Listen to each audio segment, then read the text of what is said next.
Tere päevast, kallid kaasteelised! Ja täna me räägime siis majandusest ja laevade pommitamisest ja 2 sõnaga ka reitsist.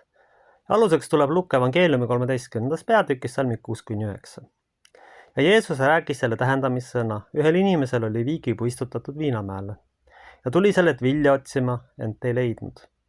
Siis ta ütles viinamaatnikule, vaata, juba 3 aastat käin ma sellelt viigipuult vilja otsimas, ent ei leia. Raiu see siis maha, milleks ta raiskab maad? Aga aitnik vastas, isand jäta veel sellekski aastaks, kuni ma ta ümber kaevan ja selle sõnnikut panen. Ehk ta hakkab tuleval aastal vilja kandma, aga kui mitte, siis raiuda maha. Aamen. Tegelikult esimese Eesti Vabariigi aeg Karl Leits vihjas või ennustas lausa, et selle rahvaga on kõik, kui ta meelt ei paranda, et ta pillutatakse laiali. Ta on laiali pillutatud, noored on lahkunud, noort põlvkonda lihtsalt ei tule, see on välismaale jooksnud. Aga tänase video inspiratsiooniks on hoopis Konkurentsiameti artikkel, kus siis öeldakse valitsusele otse välja, et tulevikku ei ole, et on oht, et tekivad rahutused, kui maksuvõlgnike arv ja töötus veelgi kasvab. Antud juhul paistab, et globalistidele kasulikud idioodid on oma programmis päris edukad olnud. Tööstus on hävitatud, noored on põgenenud, võõrad on sisse toodud ja sellel kultuuril tulevikku ei ole. Iive on muutunud miinuseks ja needki, kes sünnitavad, on 80% slaavlased.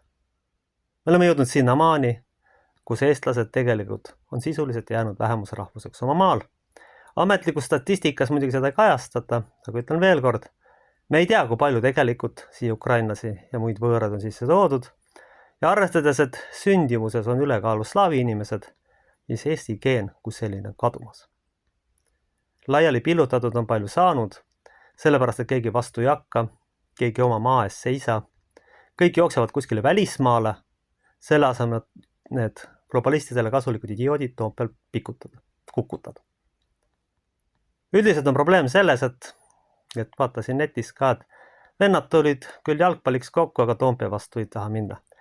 Enamik inimesi ongi nõrgad, nii kaua kui neil kõht on täis, nii kaua nad ei hakka vastu. Seda, et neil paksudega varsti kõik ära on korjatud ja kõik ära läinud, tüübid muidugi väga aru saada ei taha. Ühel hetkel on laud tühi, tööd ei ole, firma pankrotis, nii nagu korjati kollektiviseerimise ajal inimestelt varandused ja asjad kõik ära. Kaudselt ja kavalalt seda maksudega tehes, nüüd on siis sama asi siiani kätte jõudnud. See on majanduse teadlik pankroti ajamine. Ja nagu veel sellest vähe oleks, käib siis jällegi mitteametlike kanalite kaudu tulnud info, et Iraanis pommitatakse ja seal päris lahe ümbruses prommitatakse puru, naftatankereid ja muid asju, mis siis majanduslikult asju veavad inimestele, et kaupa oleks ja kaubavahetust hävitatakse ja likvideeritakse täiesti teadlikult. See on selge ja selles ei ole mingit kahtlust, et see on teadlik rahvastiku vähendamise protsess, teadlik majanduse hävitamise protsess. Aga nüüd kujutage ette, et ametlik Konkurentsiamet ütleb välja, et teil on julgeolekuoht, et majandus on juba nii kreenis, et töötus võib viia selleni, et tekkida võib mäss. Aga nüüd pilti kokku pannes, et seltsimehed on tassinud ju piisavalt aparatuuri ja tehnikat selle jaoks, et rahvale vastu hakata. See on teadlikult planeeritud, nad teadsid, et see selleni läheb ja mässuga saab kehtestada ju komandandi tunnid ja muud asjad ja siis veel juurde väänata. Nii kaua, kui ühel hetkel nad ikkagi kukutatakse, aga selle hind võib olla sadu ja tuhandeid hukkunud lõpuks. Lõpuks võib ka halvemal juhul tekkida kodusõda, sellepärast et ühiskond on väga jõhkralt, maailmavaateliselt räigelt lõhestunud. See võib selleni viia ja ilmselt Konkurentsiamet ja muud tegelased teavad seda väga hästi. Meelsust ja kõike ju jälgitakse, sotsmeediad ju jälgitakse ja kui nüüd töötus veel läheb suuremaks, siis see juhtub. 50 miljonit oli see arv, oli siis number, mis siis oli võlgniki summa ettevõtetes kasvanud. Tõenäoliselt on ka kordades kasvanud töötus, sellepärast et ühe tööandjaga vesteldes, kus kunagi kandideerisin, ütles, et tegelikult töötus on 30%.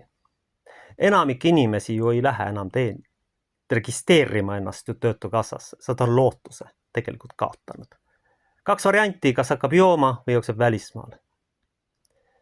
Kõik inimesed ei sobi näiteks sotsiaaltööde jaoks ja muude asjade jaoks. On häid töölisi, kes on kindlasti Eestist lahkunud ja lihtsalt põgenenud selle tõttu, et neil leiba siin ei ole.